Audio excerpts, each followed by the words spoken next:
Olá a todos. Boa tarde, bom dia ou boa noite, e dependendo de onde estiver ouvindo este webinar do ISGE. Este é Tommaso Simontini, da PISA, presidente da Sociedade Internacional de Endocrinologia Ginecológica, e é com grande prazer que estou aqui hoje para apresentá-lo a este. O fantástico webinar que realizaremos hoje sobre as carências no sangramento uterino por desordem ovulatória, ou AUBO. Portanto, este será um webinar fantástico. E teremos dois palestrantes fantásticos conosco hoje. O professor Hisham Arab, da Arábia Saudita, e a professora Natália Pedashenko, da Ucrânia. Antes de começar e apresentar o primeiro dos dois palestrantes, gostaria de agradecer à Abbott pelo subsídio educacional irrestrito, que permite à sociedade realizar a sessão excepcional. Portanto, apresento o primeiro dos dois palestrantes, professor Hisham Arab, ou Professor Hisham Arab, é consultor sênior de OB/GYN e cirurgião reprodutivo. Ele é diretor do Programa de Saúde da Mulher e do Feto em Jeddah, na Arábia Saudita. Ele é o fundador da Saudi OB/GYN Society há muito tempo e fundador da Saudi Society for Women's Health, mais recentemente, e presidente do Saudi Endometriosis Group desde o ano passado. Na verdade, ele também é professor visitante da Weill Cornell Medical College, em Nova York, nos Estados Unidos. Portanto, o professor Arabi vai nos falar sobre a ALBO e, na prática clínica, estratégias para otimizar o diagnóstico. Hisham, a palavra é sua. Estamos todos ansiosos para ouvi-lo. Muito obrigado, professor Simoncini, por sua gentil apresentação. Também gostaria de agradecer à Abbott por cuidar dessa excelente atividade científica. Estou muito honrado também por conversar com o professor Petashenko pela talvez segunda ou terceira vez agora, mas como o professor Simoncini mencionou na palestra, trata-se realmente da AUBO em estratégias de prática clínica para otimizar os diagnósticos. Agora, o que realmente precisamos saber no início, apenas uma espécie de introdução às definições e aos incidentes, a prevalência. Por exemplo, um ciclo regular medido com deve envolver a frequência, a regularidade, a duração, o volume do fluxo fora da gravidez é uma definição de sangramento uterino anormal que pode ser agudo ou crônico. Agudo é um sangramento intenso que requer intervenção imediata. Crônico é um sangramento mais longo, até 6 meses ou mais.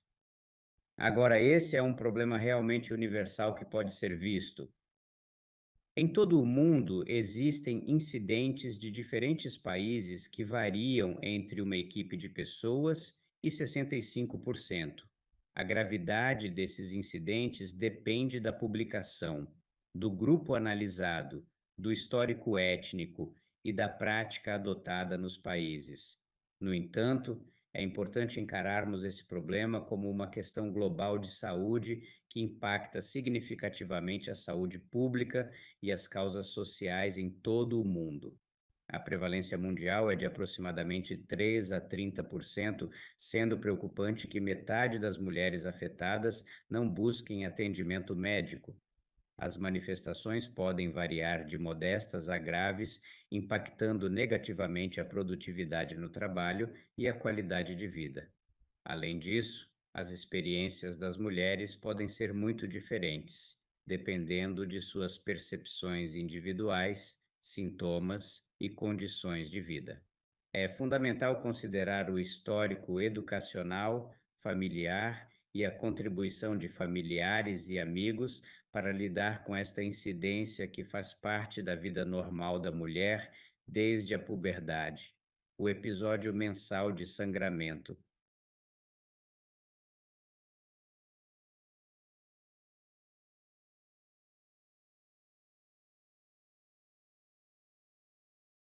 Agora, na verdade, eu não entendia muito bem a A ou B.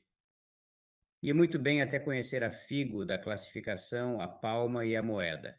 Antes disso, costumávamos ouvir poliminoria, periminoragia, amenorreia, hipominorreia, hiper.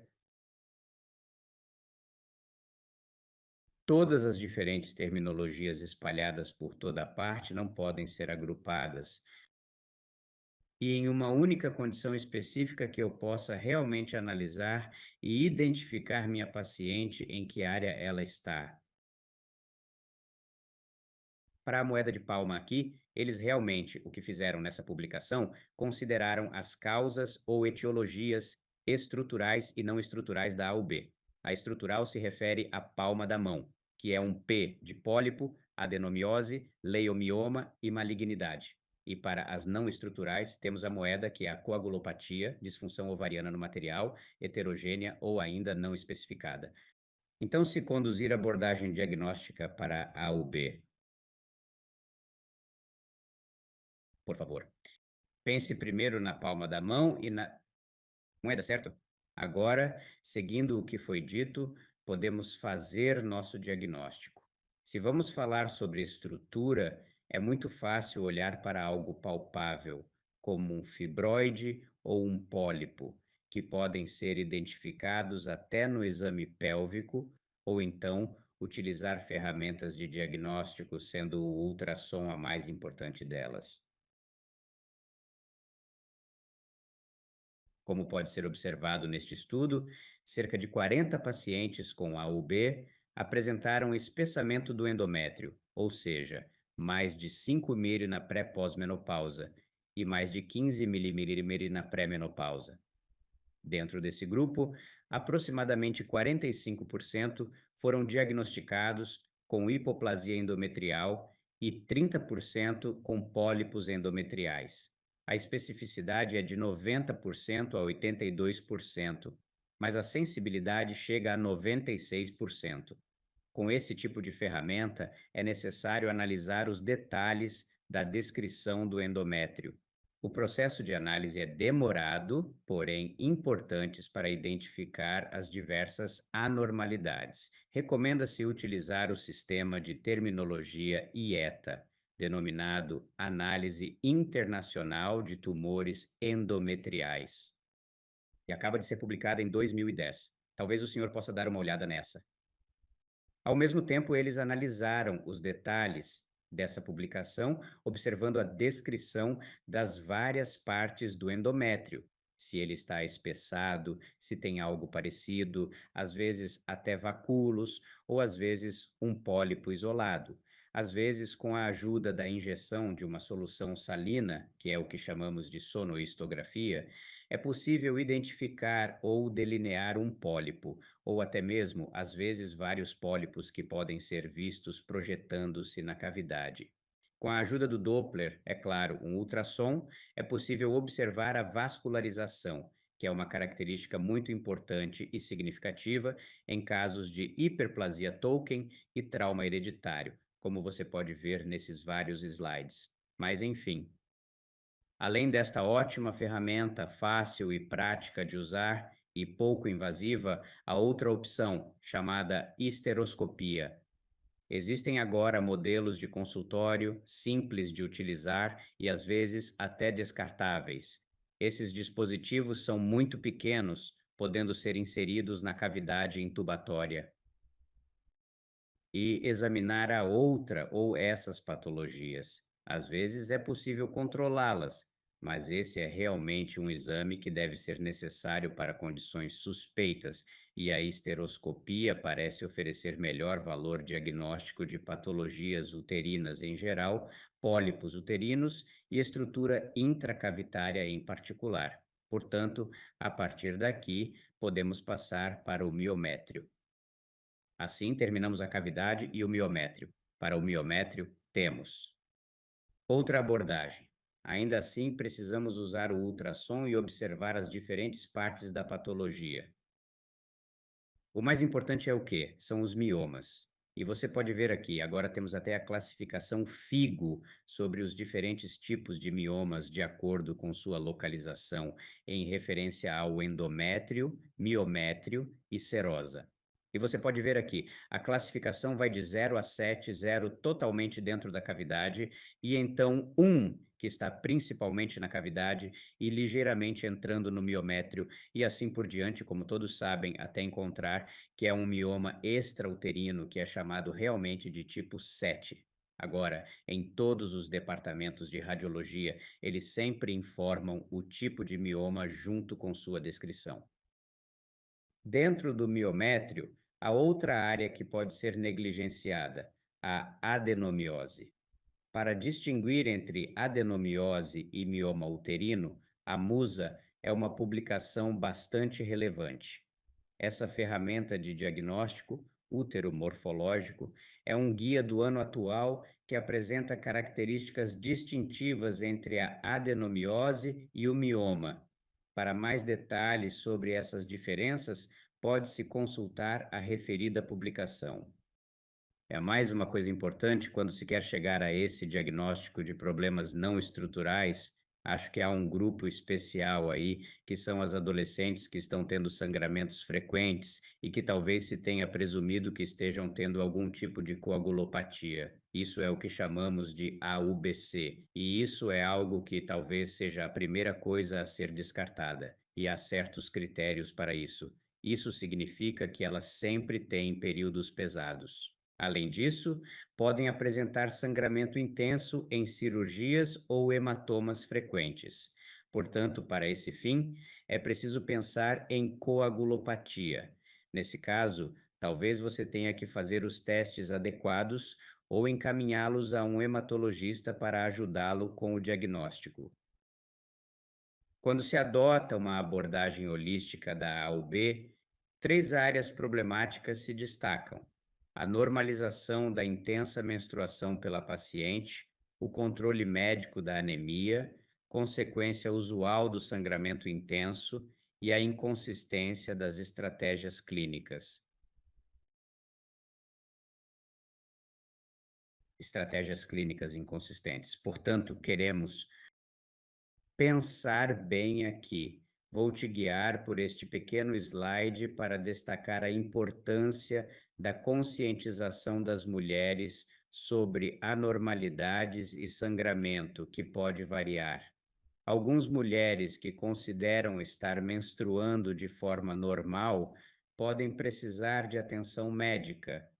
Além disso, um quarto delas acredita que não há muito que um médico possa fazer por elas. Como resultado, essa condição pode durar anos. Imagine que aproximadamente 1% das mulheres esperou um ano para consultar um médico. 12% esperaram 2 anos. 9% das mulheres com sangramento intenso ou uterino anormal esperaram 5 anos antes de procurar um médico. Mas, mesmo assim, quando elas foram ao médico, o que descobrimos? 23% das mulheres não receberam informação suficiente sobre opções de tratamento. Isso sugere um problema tanto na conscientização das pacientes quanto nas atitudes dos médicos em relação a essa condição, o que já vem ocorrendo há algum tempo. E é por causa disso que, sempre que mencionamos o problema do sangramento prolongado, isso afeta a anemia. Identificamos que o excesso de sangramento menstrual é de mais de 60 mieres e que 2 em cada 3 pacientes têm níveis de hemoglobina abaixo de 12. Isso significa que essas mulheres perdem até 6 vezes mais ferro a cada menstruação.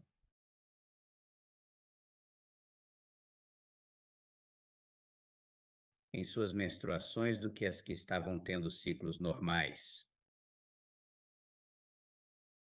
E, por esse motivo, é importante considerar a realização do hemograma e do soro de rotina em pacientes que chegam com sangramento, adotando uma abordagem holística. A anemia pode contribuir para os sintomas. Por exemplo, a pessoa pode estar menstruando muito, mas não menciona isso diretamente. Em vez disso, ela fala dos efeitos colaterais como queda de cabelo, ansiedade, depressão esses sintomas às vezes resultam em faltas no trabalho e sensação de letargia. Todos esses são sintomas de anemia, não são sintomas do sangramento em si, e é por isso que é uma causa concomitante. Nós, ginecologistas, estamos familiarizados com diferentes fluxogramas, como o americano, polonês, indiano, britânico, entre outros. Esses fluxogramas nos orientam sobre o que deve ser feito em determinadas situações, como a administração de progesterona em casos de sangramento e a realização de cirurgia para outros casos. No entanto, muitas vezes nos esquecemos de solicitar exames de rotina, como hemograma ou soro. Isso pode ter consequências negativas. Pensar nessa área com muito cuidado, que faz parte de seu exame de diagnóstico, e não deixar de fazer isso se você for um bom médico, porque vimos que pacientes nesse estudo, é um belo estudo publicado no Ano do Ano, em que pacientes com sangramento uterino anormal foram tratadas definitivamente em dois grupos. Em um grupo, elas foram submetidas à histerectomia, e o outro grupo fez uma marina, e ambos não tiveram mais sangramento, mas não receberam nenhum tratamento para a anemia que tiveram. Sabe de uma coisa? De acordo com essa curva aqui, veja, o soro de rotina e a hemoglobina não foram realmente corrigidos, e isso continua até 5 anos depois. Então você conseguiu parar o sangramento dela, mas ela ainda está anêmica nesse período de tempo. Então, como identificar o problema? Esse é o terceiro obstáculo, o tempo. Será necessária cirurgia, diagnóstico por meio de marina, encaminhá-la a um médico? A senhora voltou e a paciente estava ocupada. Não achava que fosse grave. O problema continuou e continuou. E continua. Com esse objetivo, decidi pensar em uma única abordagem, e eu a chamo de abordagem única para a primeira vez que o paciente vem a uma consulta. Como faço isso? A primeira coisa em que penso é novamente a palma da mão e a moeda. E lembra? Então, uma vez que você tenha isso em mente, aplico minha regra que chamo de tatu, com um T, certo? Tatu, T de cirurgia transvaginal. Eu faço o ultrassom. O A de check-up e tratamento de anemia. O outro T é para transferência para o serviço. Se ela precisar, por exemplo, de um hematologista, ou oncologista, ou andrologista, ou alguém que possa ter os serviços. Então você faz a biópsia no consultório. Se ela estiver na pós-menopausa, na pausa perineal, você pensa em talvez a normalidade do câncer. E o outro O é a histeroscopia de consultório. Se você for realmente capaz de fazer isso, e se estiver administrando uma boa clínica onde tenha isso. Então, aqui, depois de pensar nisso e aplicar essa tatuagem, posso garantir que você pode fazer a inversão de marcha ali mesmo e fazer um diagnóstico de AUB. Portanto, AUB é um diagnóstico de exclusão, que ocorre no período inicial da vida e também no final da menopausa. E para isso, posso lhe dizer aqui,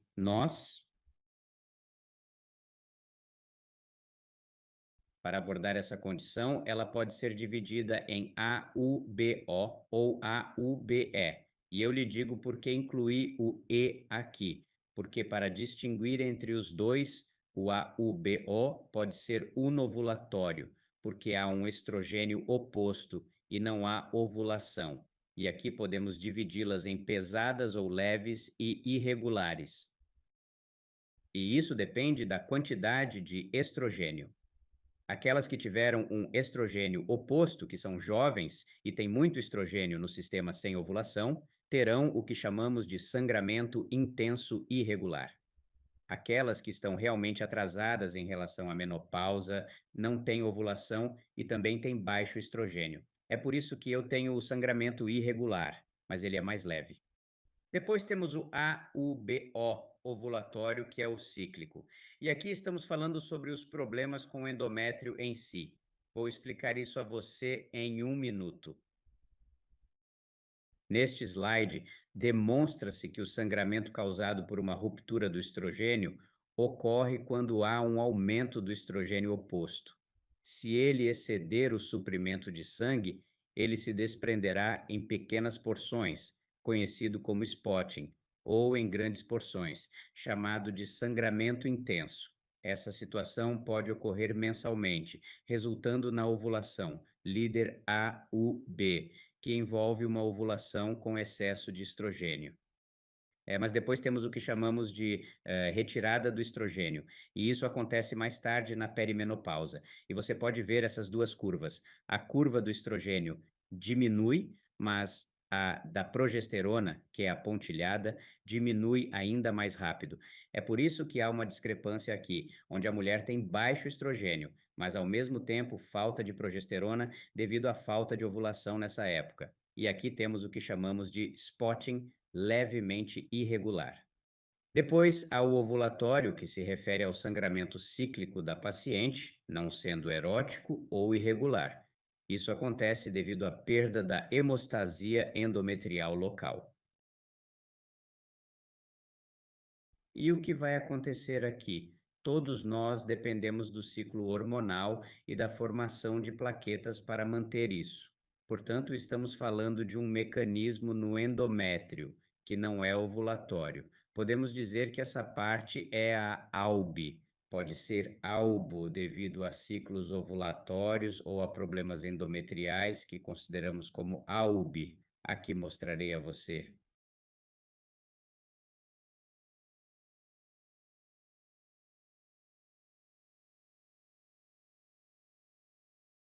Aqui eu mostrarei os 3 métodos que o corpo da mulher começa a usar quando ela começa a menstruar para interromper o sangramento. Caso contrário, ela continuaria sangrando infinitamente. Então, quais são esses mecanismos? O primeiro é a agregação plaquetária. Quando há uma divisão ou destruição de tecido, o coágulo começa a se formar com a ajuda das plaquetas e da fibrina. O segundo é a mediação da prostaglandina. Normalmente observa-se os dois braços do ácido araquidônico, a tromboxina, que é vasoconstritora, e a prostaciclina, que é vasodilatadora. Geralmente, para interromper a menstruação, a tromboxina é liberada e também a progesterona tem um efeito que aumenta a pró-oxidoprosteína após F-alfa, que é outro vasoconstritor e ajuda.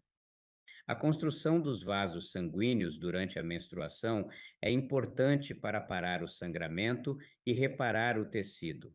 Para isso, é necessário o fator de crescimento epitelial para os vasos e fatores de crescimento epitelial vascular, que ajudam na construção do tecido. Geralmente, em casos de sangramento anormal, AUBO ou AUBE, ocorre o contrário do que está acontecendo aqui. A inibição da agregação plaquetária é maior, assim como a vasodilatação, o que perpetua a situação. Este é um slide que simplifica como os mecanismos de patologia da AUB se manifestam e podem afetar o ciclo. Por isso, às vezes, a situação se prolonga por um longo tempo. Acredito que expliquei o último slide de forma sucinta. Para finalizar, é importante ressaltar que os distúrbios menstruais são complexos e têm duas preocupações principais: sangramento e anemia. Não se esqueça da anemia. A mulher tem consciência tão frágil que metade não busca atendimento médico. O uso da classificação FIGO-AUB é essencial para o tratamento da AUB. Uma abordagem única simplificada para o tratamento da AUB. A AUBO é uma apresentação comum de várias disfunções que resultam em um derramamento individual anormal e garantir seu diagnóstico. E, na verdade, exclua as causas estruturais da AUB com a ajuda da tatuagem para entender e tratar a AUBO. Muito obrigado. Muito obrigado. Muito obrigado, professor Arabi. Foi uma palestra extremamente fantástica. Gostei muito da Tatu. Isso é muito, muito legal. Então, parabéns pelo acrônimo. Então, antes de passarmos para a próxima palestra, teremos uma sessão de perguntas e respostas no final do webinar. Mas, mas você pode começar a usar a sessão de perguntas e respostas no Zoom para começar a escrever as perguntas. Assim, quando chegarmos ao final, já teremos algumas e não precisaremos esperar que elas sejam escritas. Assim, tenho o prazer de apresentá-la, professora Natália Pedachenko. Natália não é apenas uma. Olá, Natália, aqui está você em vídeo. Olá. Olá, eu diria que Natália é uma palestrante fantástica. Ela é a chefe de obstetrícia, ginecologia e perinatologia da Chupik National Healthcare University em Kiev, Ucrânia. Ela é jovem professora de ginecologia e obstetrícia há algum tempo, começando cedo a ensinar. É uma médica fantástica com ampla experiência em endócrino, endocrinologia, distúrbios menstruais, endometriose, SOP, cirurgia endoscópica. Na verdade, ela é a secretária executiva da Sociedade de Ginecologistas e Endocrinologistas da Ucrânia e membro do grupo de trabalho do Ministério da Saúde para diretrizes clínicas nacionais na Ucrânia. Portanto, é realmente um privilégio, Natália, tê-la aqui junto com o professor Arabi. E, por favor, prossiga com sua apresentação. Ah, caro professor Tomaso, caro professor Arabi, estou muito grata por estar aqui. E realmente acho que é uma grande honra e um grande prazer. Vamos falar juntos de um tópico importante. Extremamente feliz por estar aqui hoje com vocês. E, para falar a verdade, fiquei impressionado com a tatuagem Mnemonin e a usarei em minha prática e palestras.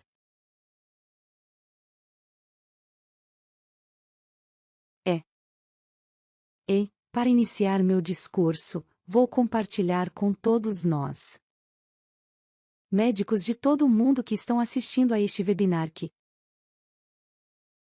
ocorreram alguns eventos interessantes. Um painel, chamado Grace, também é um bom mnemono, que avaliou as lacunas atuais nas diretrizes de gerenciamento de distúrbios ovulatórios, e esse painel de especialistas de todo o mundo discutiu abordagens para enfrentar necessidades não atendidas no tratamento. Sangramento uterino anormal. E estamos muito felizes que o artigo já foi publicado e você o vê aqui. Eu o destaquei em um momento que, além de Tommaso Simoncini e o professor Hisham Arabi estão lá. E a lista dos coautores desse interessante artigo.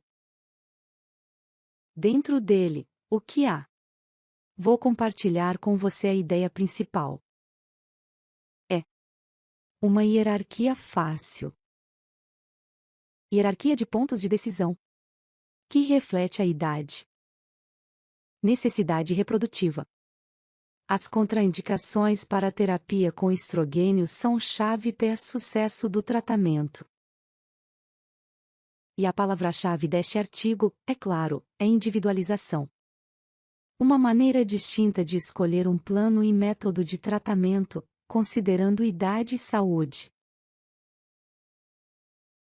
Índice de massa, histórico clínico, riscos cardíacos e tabagismo podem afetar a recuperação. Não esquecer de questionar doenças autoimunes, status, preferências e necessidades do paciente. E assim por diante. E quais grupos especiais de pacientes foram mencionados? Foram pelo grupo de especialistas, o que também está escrito no artigo, que realmente não são cobertos pelas recomendações existentes. Adolescência. Essa é uma idade muito interessante, com a necessidade de priorizar a terapia que não suprima a hipótese hipotalâmica. Hipótese de acesso ovariano.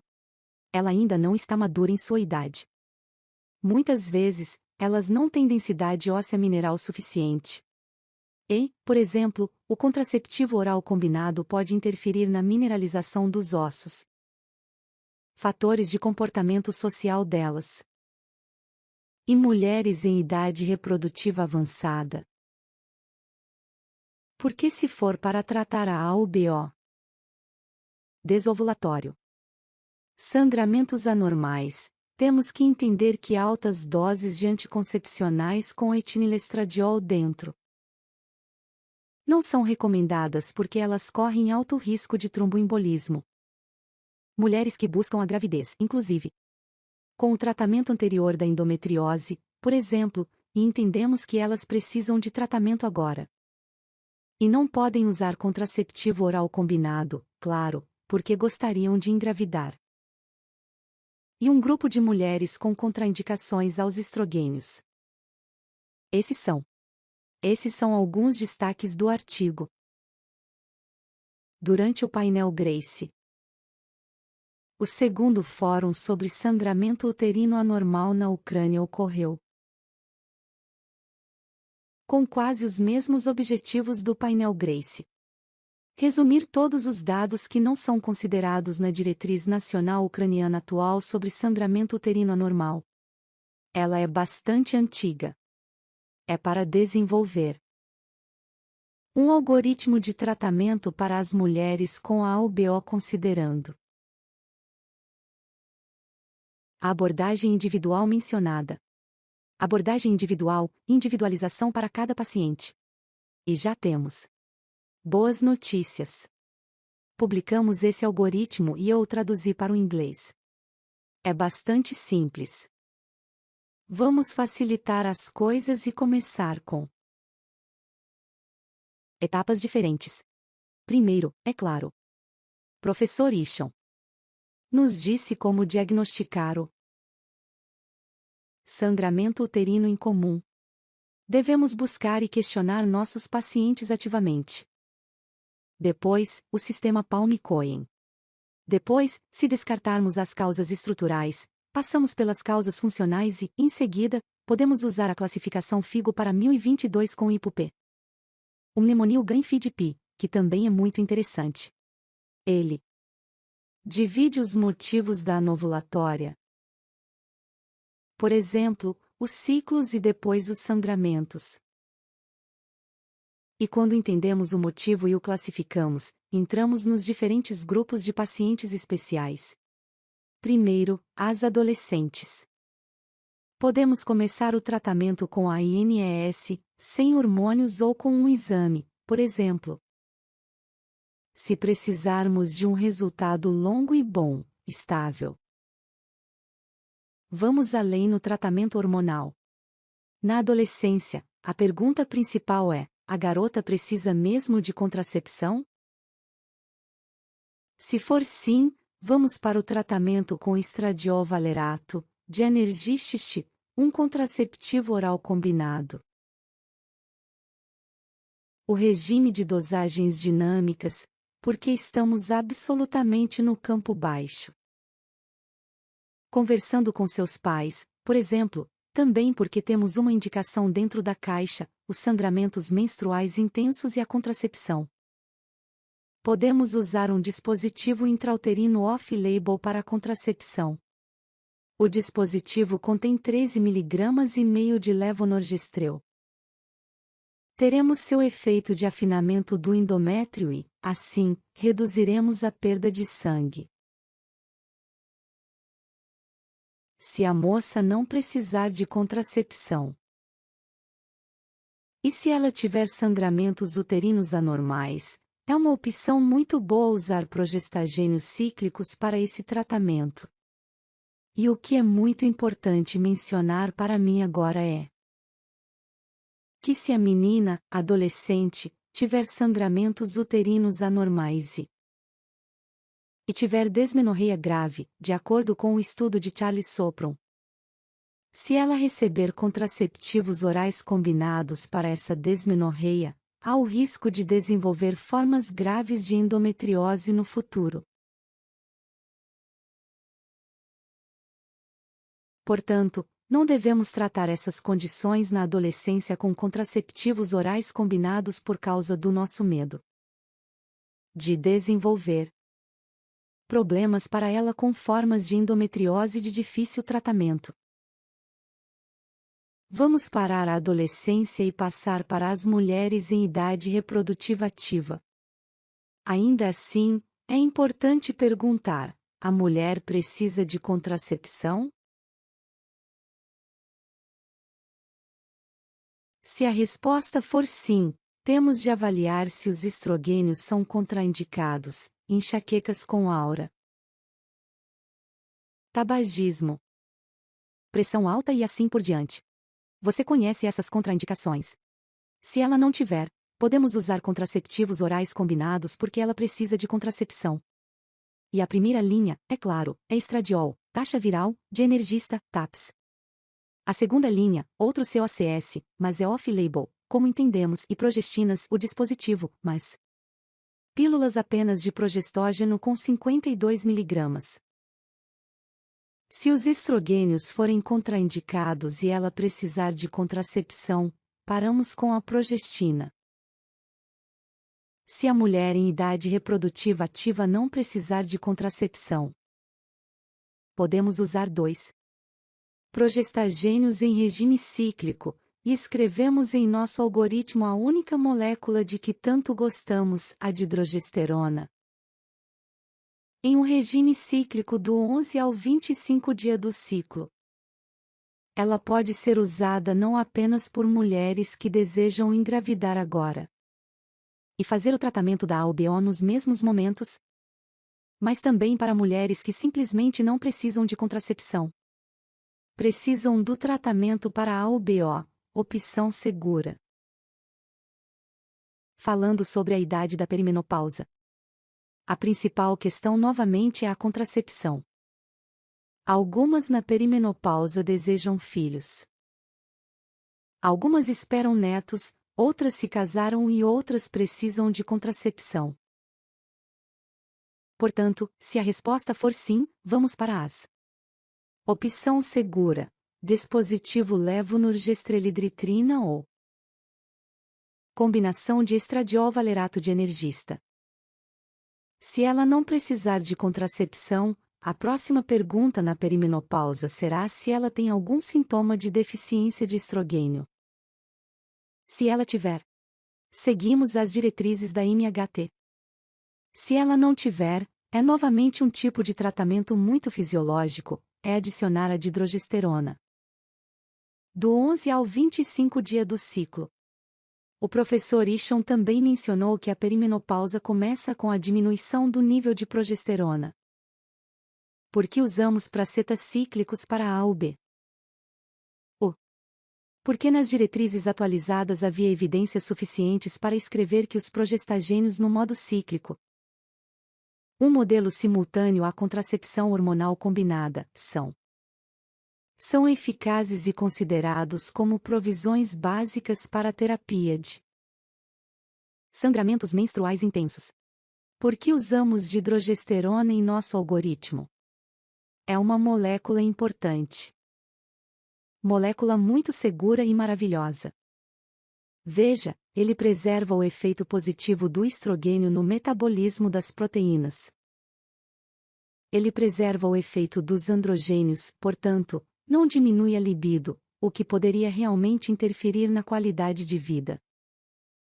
Pode ser usado também em estados hiperandrogênicos porque não aumenta o nível de andrógenos. Não é contraindicado para mulheres com risco de trombose, com diabetes. Sua ingestão não depende do estado da microflora intestinal. Não afeta o metabolismo de outros medicamentos. E é importante que a dihidrogesterona pode ser prescrita a pacientes com fotossensibilidade. Diferente da pílula anticoncepcional combinada, por exemplo. Isso é um problema para as mulheres no Mediterrâneo no verão, causando melasma. Elas precisam se proteger. Proteção contra a luz UV. E a dihidrogesterona é absolutamente segura. e não é contraindicada para mulheres com enxaqueca. Resumidamente, com casos clínicos, uma senhora de 90 anos teve problemas. Dor e sangramento uterino anormal a levaram ao hospital. Ela relatava atrasos mensais de até 25 dias nas internações. Na anamnese, observa-se que, nos últimos 4 anos, seu ciclo menstrual foi irregular e chegou a se prolongar por 47 dias. Ela nota uma redução periódica no fluxo menstrual, geralmente combinado com a intensidade do ano passado. Vida saudável, estresse e solteira. Sua mãe não possui patologia, mas está acima do peso e possui diabetes tipo 2. Exames ginecológicos normais. Ultrassom. O útero é absolutamente normal, estrutura homogênea, mas os ovários parecem um pouco mais volumosos do que deveriam ser, mais de 10 mililitros. Portanto, podemos sugerir que se trata de uma morfologia de ovário policístico. Portanto, temos irregularidades no ciclo, alongamento do ciclo, sangramentos e morfologia do ovário policístico, e sua idade ginecológica é de quase 8 anos.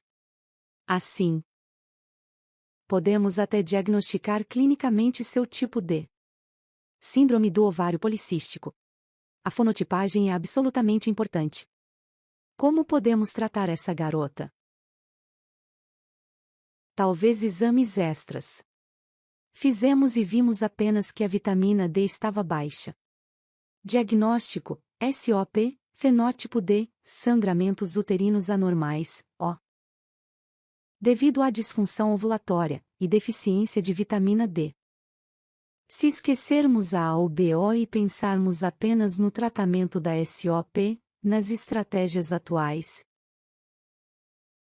Como podemos fazer isso? Precisamos avaliar a situação médica e identificar o sintoma principal da garota que pediu nossa ajuda. Essa moça precisa de tratamento do ciclo, irregularidades do ciclo menstrual, normalização. E, é claro, a modificação do estilo de vida é absolutamente crucial para todo sinal de SOP. Depois, observamos a severidade, subimos nessas caixas e, por exemplo, podemos usar progesterona cíclica e também podemos usar COC. Os contraceptivos orais combinados não são o tratamento patogênico da SOP. Apenas uma approach. É uma abordagem sintomática, um contraceptivo com efeito antiandrogênico. Já o tratamento com progesterona é mais fisiológico, não apenas sintomático. Se analisarmos o algoritmo, veremos uma adolescente que não requer contracepção. Então, é possível usar progesterona em regime cíclico também. Tratando a AUBO. Esse tratamento é absolutamente fantástico porque essas pacientes precisam de uma terapia com base patogênica, que não interromperá a síntese de hormônios gonadotrópicos e sexuais. Ela não suprimirá a ovulação. Contribuirá para o seu mecanismo de regulação do ciclo. Regulação do ciclo. Analisando o estudo, que admiro, vemos que quando a progesterona foi dada para regular o ciclo menstrual, inclusive sangramentos intensos,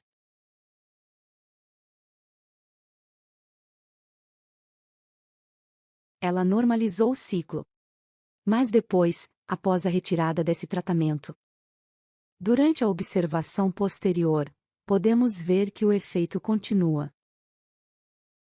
E isso é de novo uma prova de que esse é um tratamento patogênico pelo feedback com o eixo HHO. Recomendamos modificação do estilo de vida, terapia comportamental antiestresse com Dufastone, nome comercial da didrogesterona na Ucrânia. Tomar 10 mg por dia do 11º ao 25º dia do ciclo, por 6 meses. Maia sabe disso por ter SOP. E sei que também é muito popular na Itália e na Ucrânia a mesma coisa, vitamina D. Estamos satisfeitos com a aceitação e satisfação de médicos e pacientes com a dihidrogesterona. Segundo caso clínico, uma garota de 33 anos. Ela veio porque estava planejando uma gravidez, apenas para um check-up. Durante o interrogatório da paciente, foi justamente sobre o tema que o professor Eshon estava falando. Ficou claro. Após o interrogatório, ficou claro que sua menstruação dura 8, 9 dias. Ela tem coágulos. Grandes coágulos em sua corrimento. A mulher acorda durante a noite para trocar os produtos de higiene, pois todas as mulheres da família têm menstruações intensas. Mas explicamos a ela que isso não é algo normal. Ela tem sangramentos uterinos anormais. Ela ganhou peso. E assim por diante. Qualquer outros achados interessantes, exame ginecológico sem nenhuma característica especial. A detecção ativa do histórico de sangramento uterino anormal é extremamente importante. E o protocolo ucraniano para o tratamento de A ou B contém essas 4 perguntas. E essas 4 perguntas também estão no protocolo. Para o tratamento médico da anemia por deficiência de ferro. A menstruação afeta as atividades diárias. Você precisa trocar os produtos higiênicos à noite? Você tem coágulos sanguíneos grandes? E você tem sintomas de anemia, falta de ar, fraqueza? Ela acorda de manhã e já está cansada. Se houver uma resposta sim, presume-se que há sangramento uterino anormal na paciente. Os testes médicos dessa moça de 33 anos. Com 33 anos, ela tem anemia. Ferritina baixa. Ela possui uma hiperprolactinemia leve devido ao estresse, com nível de 31 ng/ml. Tem um pequeno quantitativo de vitamina D em seu sangue. Todo o resto está dentro dos valores de referência, digamos. No exame de ultrassom, o endométrio é 9. Está tudo bem, mas ela tem uma inclusão hiperecoica. A inclusão hiperecoica no interior não excluiu o pólipo endometrial, que é grande. Folículo, 18 ml no 12º dia. Entretanto, ela tem alguns eventos não normais na regularidade da ovulação. Sim, ela tem realmente. Talvez estresse induzido por hiperprolactinemia. Distúrbios do ciclo por estresse. Clinicamente como sangramentos uterinos anormais. Novamente, vamos ao nosso algoritmo, idade reprodutiva ativa. Ela não necessita de contracepção, então pode usar dihidrogesterona e planejar uma gravidez. E esse regime entre o 11º e o 25º dia é aceitável para moças que almejam engravidar, mesmo que não iniciado pós-ovulação. Esses comprimidos dão. Prolongamento é necessária para tratar os sangramentos, mas não interfere na ovulação. No diagnóstico e tratamento, também damos a ela dufastona dihidrogesterona. No mesmo regime.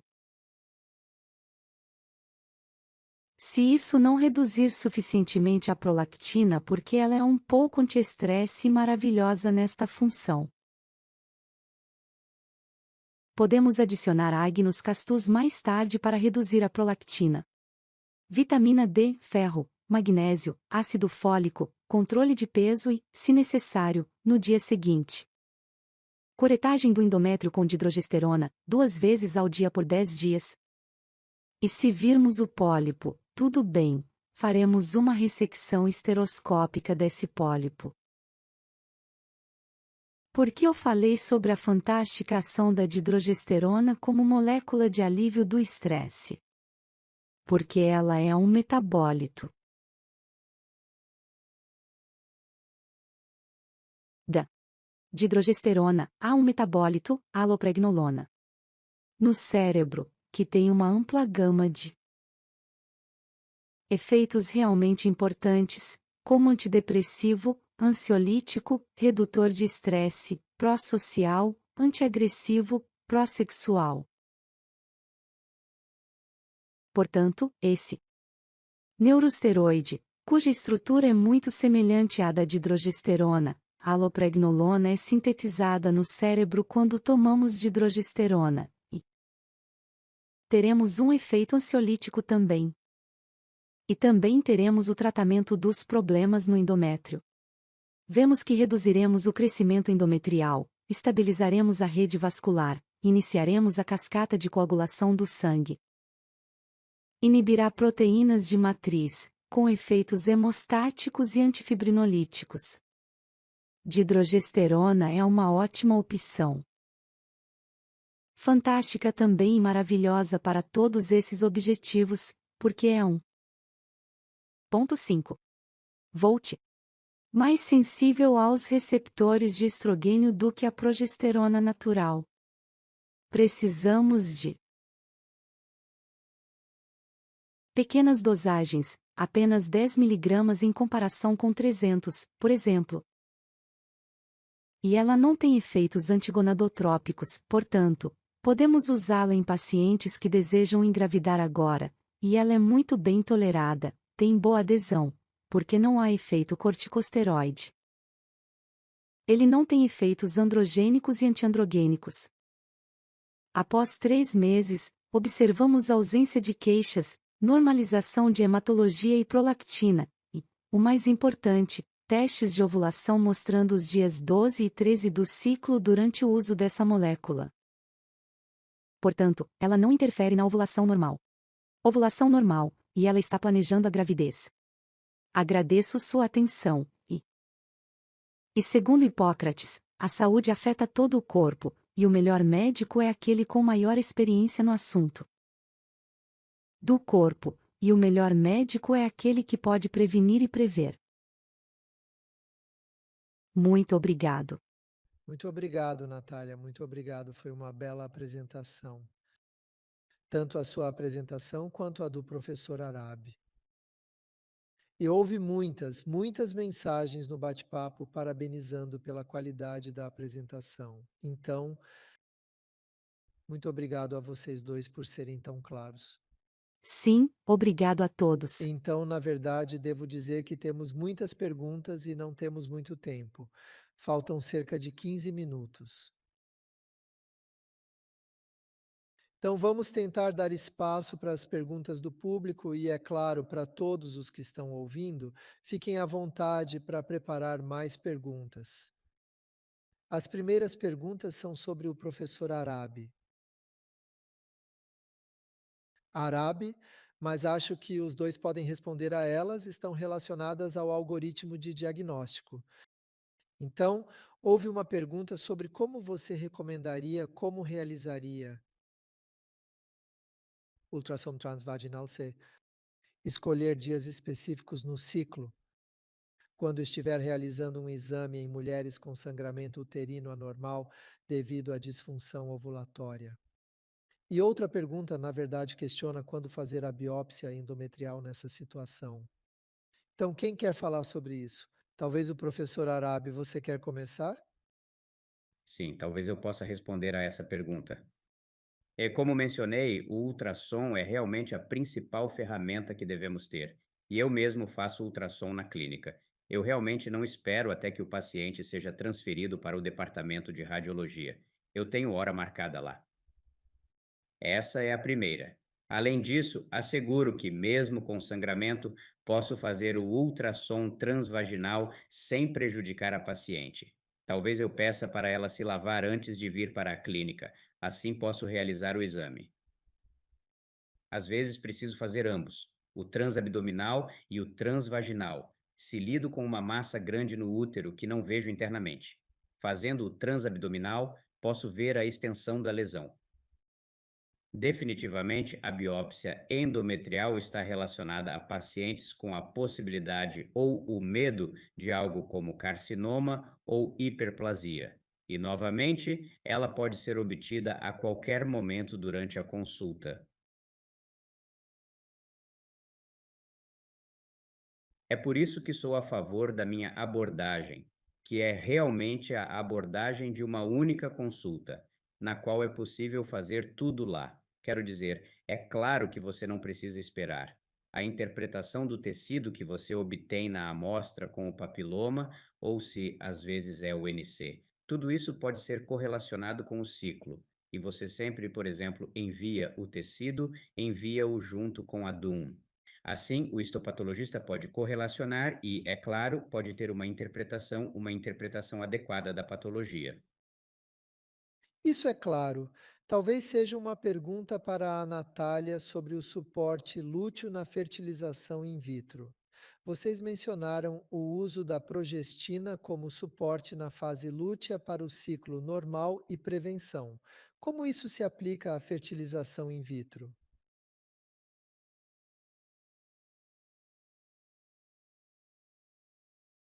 Ele funciona da mesma forma? A digestão ainda é uma boa escolha?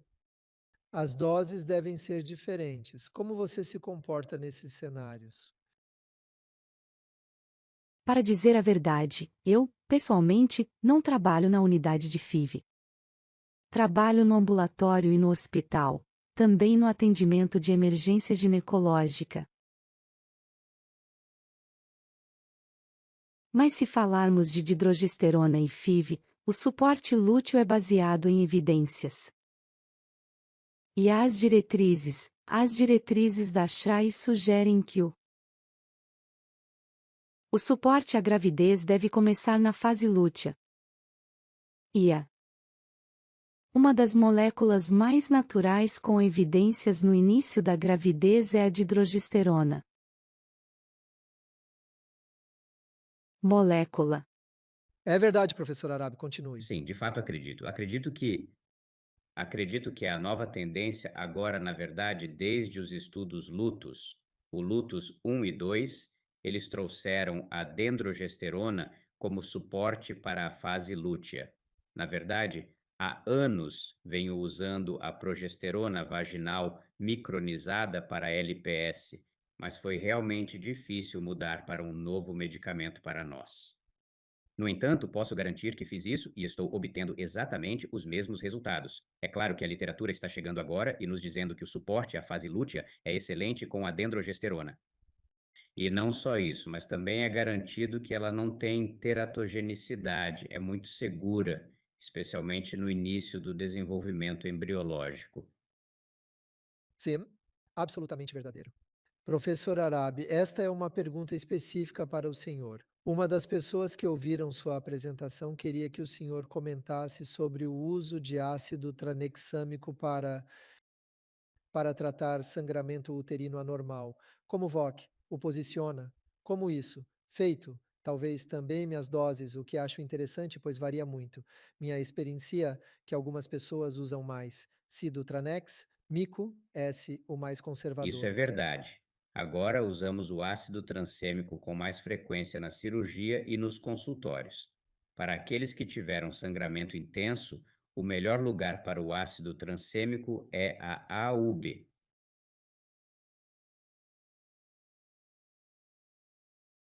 É um bom medicamento porque é endotrombótico e tem um efeito real na formação trombogênica dos vasos. Também controla bem o sangramento. Meu conselho é tomar 500 miligramas 2 ou 3 vezes ao dia por 5 a 7 dias. Por isso, é importante não prolongar o uso do medicamento. Os pacientes costumam ficar satisfeitos com isso. O ácido transêmico também é útil para hemorragia pós-parto e sangramento cirúrgico. Já vi cirurgiões pedindo ácido transêmico durante uma colecistectomia devido ao sangramento durante a cirurgia. Portanto, é um excelente medicamento.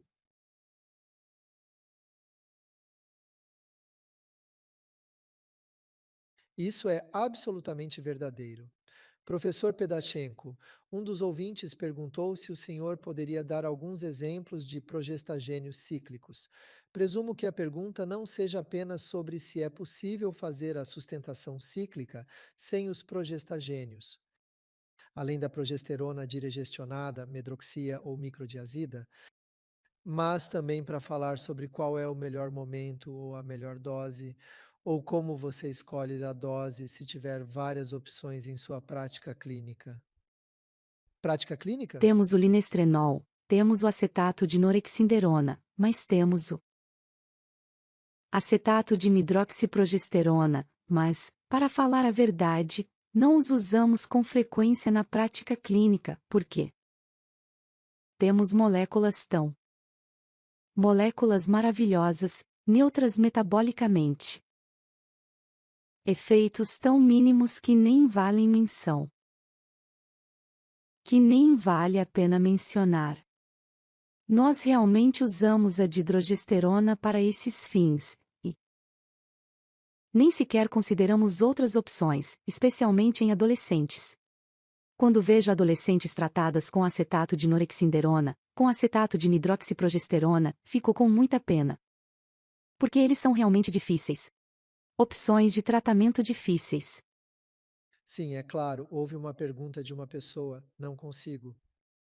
Não consigo rastrear agora nas perguntas e respostas, mas me lembro sim, aqui está. Infelizmente, a digestão não está disponível em todo lugar, mesmo no Reino Unido. Onde ela não Se está? não for registrada, eles têm Disponível, apenas certo? progesterona micronizada e, para essa finalidade, podem usá-la. Por exemplo, 200 ou 300 miligramas. Mas o regime cíclico pode ser o mesmo. Você pode tentar, mas precisa entender que, é claro, isso é 310 miligramas. É um pouco diferente para. Se não tiver dihidrogesterona, pode usar progesterona micronizada. É um pouco Com diferente, mas certeza. eficaz. Há uma questão sobre manchas e sua prevalência, pequenos sangramentos. É durante o uso da progesterona em comparação com os efeitos do sangramento sem progestagênios. Talvez queiram comentar. É uma pergunta muito boa, e eu estava tão apressado que não parei nela. É uma pergunta muito comum.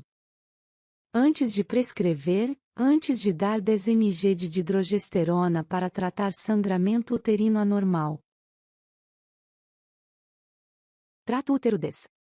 Dizemos às nossas pacientes que pedimos que comecem com 10 miligramas e esperamos que 90% delas estejam absolutamente limpas e não tenham nenhuma mancha, mas se alguém tiver manchas, é bastante raro. Nós as tratamos com frequência. Dizemos à mulher ou à menina que você pode começar a tomá-lo 2 vezes ao dia. E 2 vezes ao dia é uma quantidade muito baixa, só 20 miligramas. E, com certeza, isso acabará com a mancha. Professor Arab, o senhor concorda? Concordo, de fato, às vezes chego a tomá-lo 3 vezes ao dia. Em situações em que encontro a paciente com esse histórico de problemas sanguíneos, mas agora ela está exatamente no 5º ou 7º ou às vezes talvez no 10º dia de seu ciclo. Acho que este é um bom momento para administrar progesterona em doses maiores, semelhante à dregesterona, 3 vezes ao dia, 30 miligramas. É importante destacar que o endométrio está espesso, causando essa queda parcial. A duração prolongada desse espessamento requer doses mais altas para removê-lo completamente. Às vezes podem ocorrer cistos ovarianos, mas estou tendo resultados positivos no tratamento. Especialmente durante a fase lútea, prescrevo 10 dias de tratamento com 30 miligramas de dofusona e peço para retornarem após a menstruação. Ao retornar, os cistos já não estão mais presentes e o endométrio apresenta-se finamente curado. Ah, tudo bem. Acho que há uma série de perguntas que vocês podem tentar responder. E tentar entender qual é a diferença em sua experiência clínica entre o uso de progesterona micronizada e diregesterona. O perfil é muito parecido, portanto, elas são praticamente neutras em efeitos metabólicos. Há algumas diferenças na farmacodinâmica e nos efeitos no sono, mas no tratamento da albo, você acha que eles podem ser usados de uma. Existe alguma opção comparável se a diregesterona não estiver disponível ou se outras progestinas não estiverem disponíveis em alguns países? Professor Arabi gostaria de Ok, se eu começar. continuar com isso, na verdade, embora haja casos específicos em que as formas micronizada e diregesterona são intercambiáveis, penso que se eu tiver a drengesterona disponível, principalmente para adolescentes, a escolheria. Conforme a doutora Natalie ressaltou, os adolescentes possuem um eixo HPO especialmente sensível. Portanto, deve-se evitar o uso de pílulas combinadas nesses casos. Quanto à escolha entre noretisterona e drengesterona, optaria pela última, pois a noretisterona pode ter efeito estrogênico e tal impureza seria um fardo para as meninas nessa fase. Priorizaria, assim, o uso da drengesterona. A mesma ideia se aplica a mulheres que não planejam engravidar, evitando outros progestógenos com efeitos androgênicos ou minocorticoides.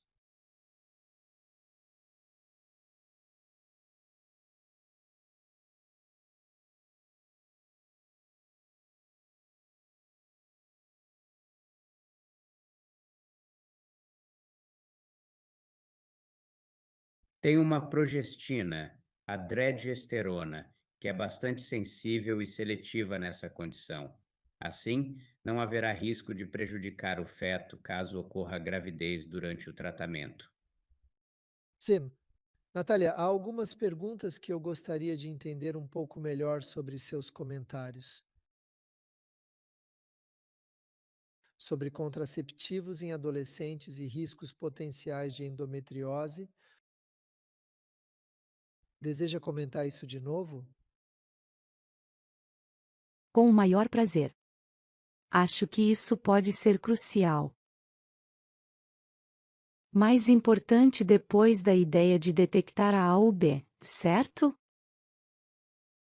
Então, se prescrevemos devido ao estudo Chapron, se prescrevermos a meninas adolescentes contraceptivos orais combinados para o tratamento de desmenorreia grave, menstruação dolorosa, ele mostrou claramente. Mostrou que, depois na vida, em idade reprodutiva ativa, essas meninas têm grande probabilidade de ter formas infiltrativas profundas de endometriose, endometriose do intestino, endometriose de quase tudo, endometriose retrocervical, endometriose infiltrativa. E ele mostrou a forte conexão entre essa ingestão de uso de pílulas anticoncepcionais em jovens e o desenvolvimento desse estado. Portanto, se tivermos meninas adolescentes com sangramento menstrual intenso que precisam de contracepção, é claro que a didregesterona não é uma opção, porque ela não funciona como contraceptivo. Geralmente, orientamos essas meninas a colocar DIU liberando levonorgestrel, dispositivo pequeno. 13 mg e meio. E ele funcionará como contraceptivo. E excluirá as menstruações por 2 anos e 2 anos e meio. Anos definitivamente. E elas terão dismenorreia, não terão sangramentos, e nós resolveremos o problema delas, e resolveremos o problema com contracepção, e não daremos a essa menina estrogênio, nem mesmo etinilestradiol. Porque isso levará ao desenvolvimento de endometriose mais tarde. Perfeito. Há pelo menos mais 10 perguntas pendentes que não conseguiremos responder. Mas acho que há uma que merece ser feita aos dois muito rapidamente. Há uma pergunta sobre a drosperinona. Como o progestógeno afeta a densidade óssea ou a fisiologia óssea em adolescentes? A fisiologia óssea em jovens. Já sabem algo sobre a drosperinona? Tem uma informação de que todo esteroide sexual afeta a densidade óssea. Quanto mais natural esse hormônio, mais bioidêntico. Menor será o impacto na densidade da massa óssea. Valerato de estradiol natural, 17-beta-estradiol, didregisterona e progesterona macronizada. Todos os demais têm um impacto muito pior. Ok, isso é ótimo. Então estamos. Dentro do prazo necessário, encerraremos a sessão. E pedir desculpas a todos que fizeram perguntas e, infelizmente, não tivemos tempo de analisá-las. Foi um webinar muito animado em comparação com muitos outros. Portanto, parabéns, muitos parabéns. Então, você estava realmente capazes de explicar algo relevante do ponto clínico. Tivemos mais de 350 participantes. Notável, realmente notável. Quero agradecer novamente a Abbott por apoiar o webinar. Agradeço à International Society for Gynecology por realizar o webinar. E, acima de tudo, agradeço aos professores Hisham Arabi e Natalia Pedachenko por serem palestrantes fantásticos e por terem tanta experiência em explicar a experiência clínica para todos nós. Então, se Júlia quiser nos dar o próximo slide, é um prazer. E para apresentar o próximo webinar do ISGE, e que será realizado na quarta-feira, dia 13 de novembro, 24, às 3 horas, horário da costa leste do ZEUA. Ele será sobre terapia hormonal na menopausa e sobre como minimizar os riscos e maximizar os benefícios. Como este webinar aqui, ele terá traduções em vários idiomas, portanto, será facilmente acessível de várias partes do mundo. E teremos dois palestrantes fantásticos, o professor John Stevenson e o professor Alfred Mueck e o professor Andrea Genazzani, que dispensa apresentações como presidente. Portanto, muito obrigado. E antes de deixá-los e agradecer a todos por terem ficado conosco, por favor, anotem na agenda as datas dos dias 4 a 7 de março de 2026. E para o 22º Congresso Mundial de Endocrinologia Ginecológica, que será, diferentemente, não em Florença, mas em Roma, porque queremos que seja um evento muito grande, pois será o 40º aniversário da Sociedade Internacional de Endocrinologia Ginecológica. Portanto, obrigado a todos vocês. Muito obrigado por tudo. Espero vê-los em breve.